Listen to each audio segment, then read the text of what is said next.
Hello, Mikel. Hello. How's your luck? I don't know whether you've broken a mirror or walked under a ladder recently, but another hamstring, another serious injury to a key player. Yeah. Well, yeah, it was a tough one to digest because we just got Bukayo back and then we lose Gabi. So it was tough. The team reacted like he has reacted all season. So really proud of that, and we know that he's going to be out for a while. So we need to find different solutions and keep competing the way we have been all season.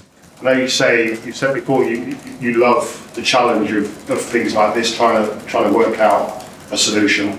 It's the same yet again, I guess. This. Well, it has to be because we've come so far, and now we have the most important, beautiful part of the season, and we have to react to those things, you know, and that means that another players are going to have opportunities to play, and the team has to find other ways, and it is a big miss, undoubtedly, but we have the resources to cope with that.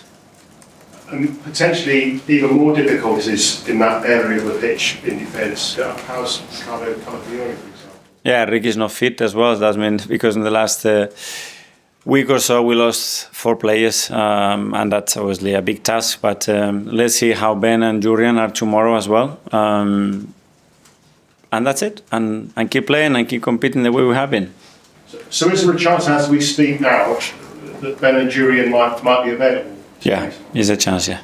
And what if they're available, but it's a little bit of a risk with Real Madrid coming up? Would that be a factor in your decision making? Yeah, the problem is that we have a few of those, so we're going to have to decide this evening or tomorrow very early in the morning which player we can play and for how long especially. So, for example, they come as party at right back previously this season. Kibi was available, and Declan Rice started his career as a centre back. Are all these options? Well, there are a few on the table. How far we have to go down that route? Hopefully, not that deep, but there are options always. I don't know whether you saw Bukayo went onto social media after making his comeback against Fulham, and he thanked the fans. He said that the energy and the love, he really felt it. He's never felt anything like it, and he'll never forget it. It shows how much it means to him to be playing again. Yeah, well, it's like always that through a difficult situation, a really nice one can appear. And I think all the hard work and all the difficult moments I had in the last 4 months, I think they were paid off just by receiving that love, that support, and that admiration from all our people. He's desperate to play, that makes it clear, and we know that anyway. But again, with Real Madrid coming up, he played 20 minutes, I think, last time. Can he play the whole game at Goodison, or will he coming gradually? The only focus now is what we have to do against Everton. We know how tough that place is, and we have experienced it. And every team that goes there struggles. And tomorrow we're going to have to be really strong. So the best way to prepare Real Madrid is to win and play really well tomorrow. You say you know how tough Goodison can be. You know that better than anybody. 6 years there, the final time you'll ever play a football match there. Just your feelings and reflections of the place. Yeah, it will be very special.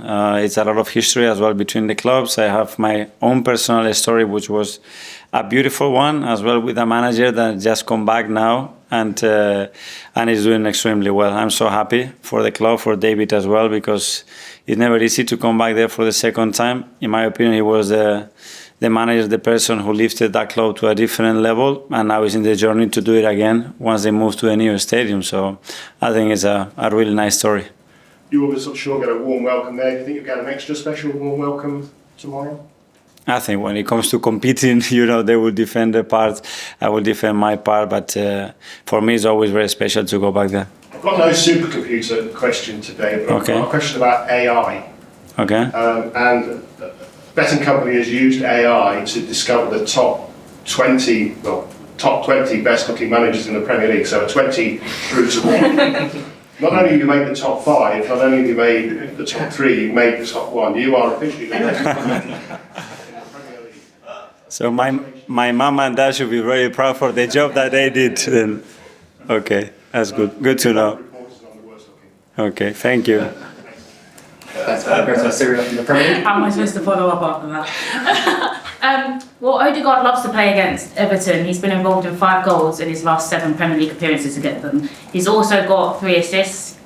He's also got 3 assists in his last games for club and country. How well do you think he can actually benefit from a player like Saka being back? Of course, Saka provides you goals when he plays, but he actually impacts and elevates with players around. Yeah, for sure. That chemistry, that bond, that relationship, it's something very special. Obviously, we missed it. They played so many minutes and games together. That flows naturally, flows in the right way. I think the qualities complement each other really, really well. And yeah, Martin has been exceptional again. The other day we have to play Ethan. He made the assist. He contributed in his own way. So we have options, and now hopefully we're going to have more and more from here to the end of the season. Raya said, if you're enjoying what you're doing, the results will naturally come.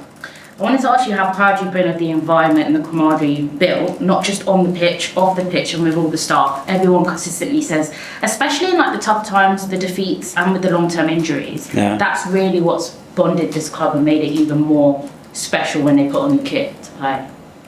Yeah, I can talk about what I've seen there, and the feeling that I have, me personally, every time I wake up in the morning, that I'm desperate to come through those doors and start to share our day with everybody, staff, players, and everybody around the club. And that's a privilege that's been built between all of us, and hopefully it will be sustained for many years. When someone asked you about tactics and formation before, you said it's not always just about the obvious tactics, it's about the implementation, the energy. You can be aggressive in a back five, playing a low block, you can be aggressive high up the pitch. How important are those behavioural elements when it comes to playing against a team like Everton?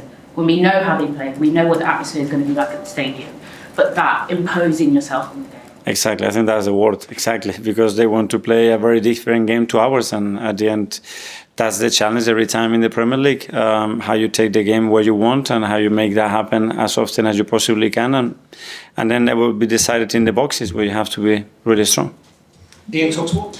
Hi Mikel, how are you? Good, thank you. Can I first of all start by asking about Kevin De Bruyne, who has announced this will be his last season in the Premier League. He's leaving Manchester City in the summer. You've obviously worked with him, you've obviously seen him from afar, you've had to put a team up against him.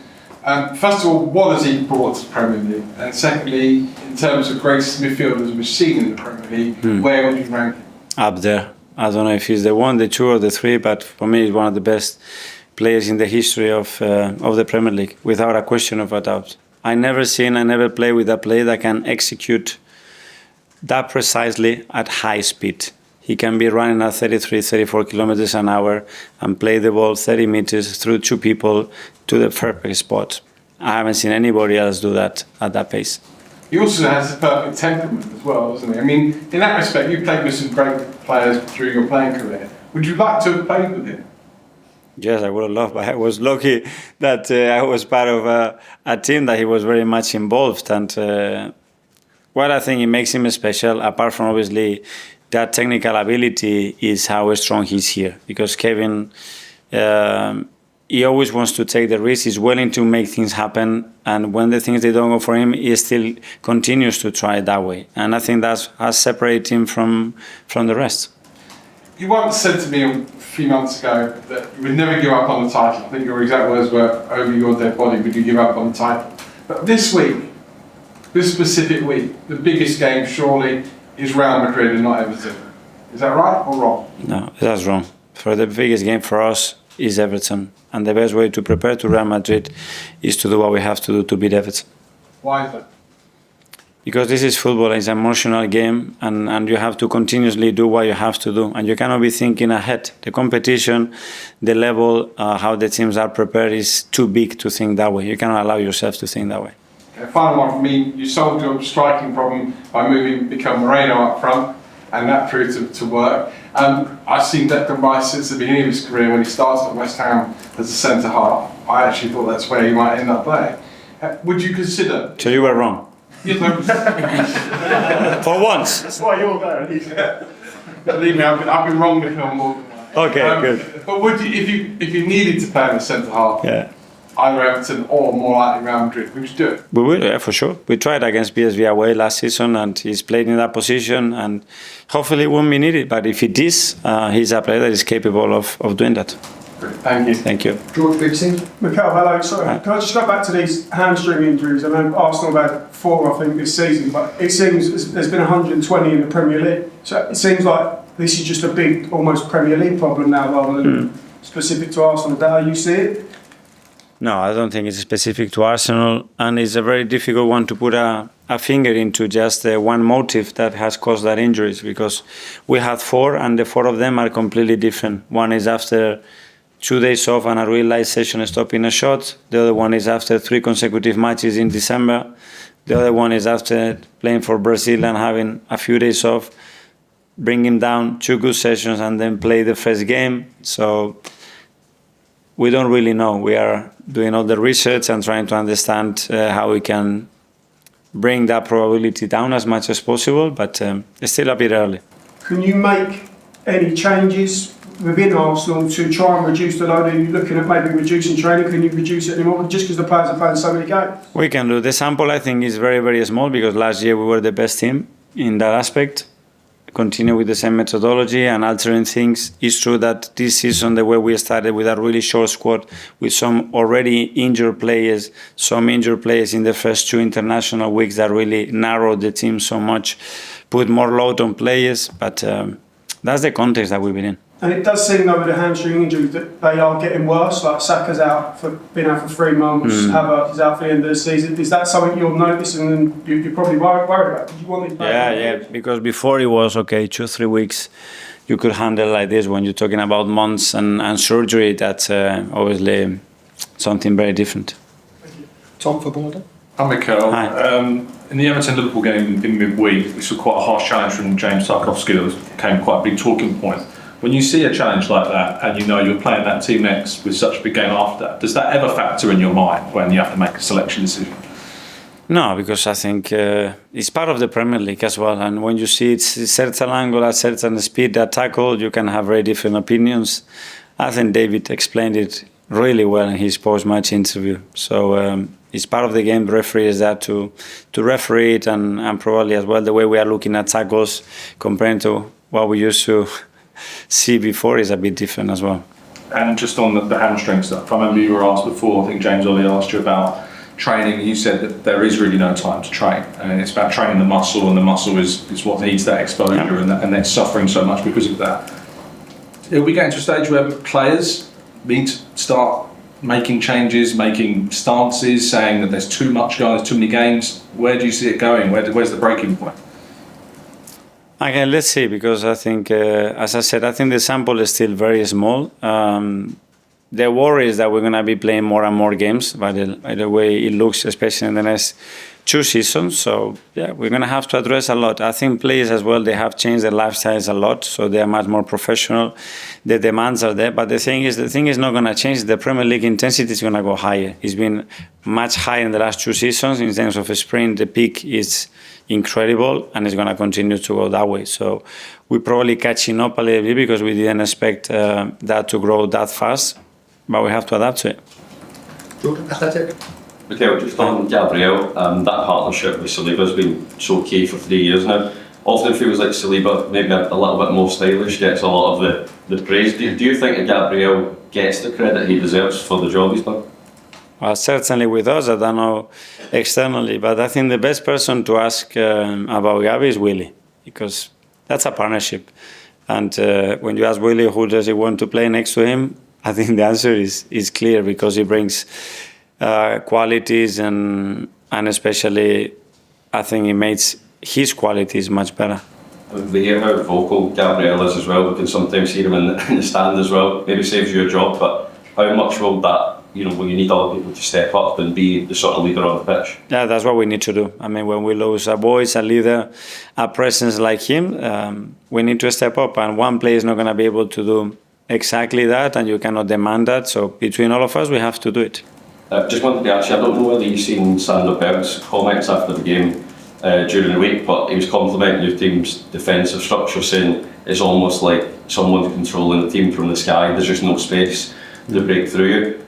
I guess, is that the sort of best compliment that you could hope to receive for your team? And what does that say about them, that we're still so solid?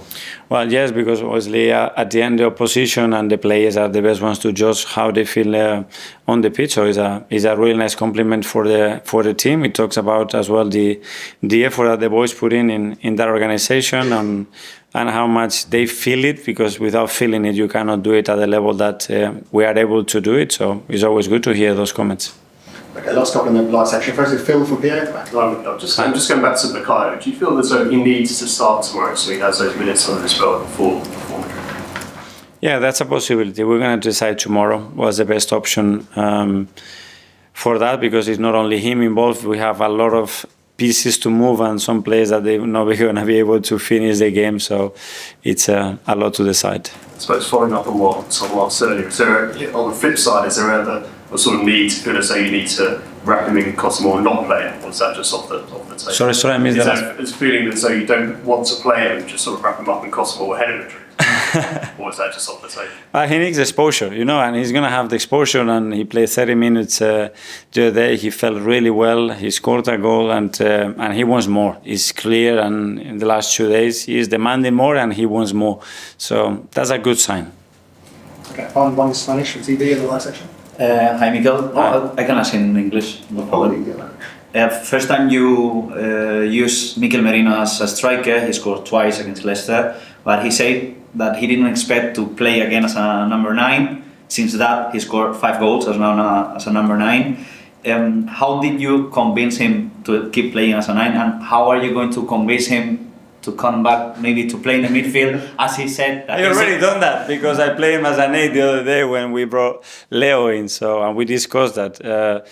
He's a joy to work with, and that's one of the reasons why we wanted to bring him to the club, because he's so versatile, he's very intelligent, and he loves the game, and he loves to understand the game and the reason why we ask certain players to do what we want them to do. And Mikel understood it immediately, explaining his qualities, what the team needs in that moment, and how he can benefit from being in those positions, and demanding that the role he can do as a 9 with his qualities, not comparing to anybody else, and judge his performances on that basics. And since then, I think he's been really good.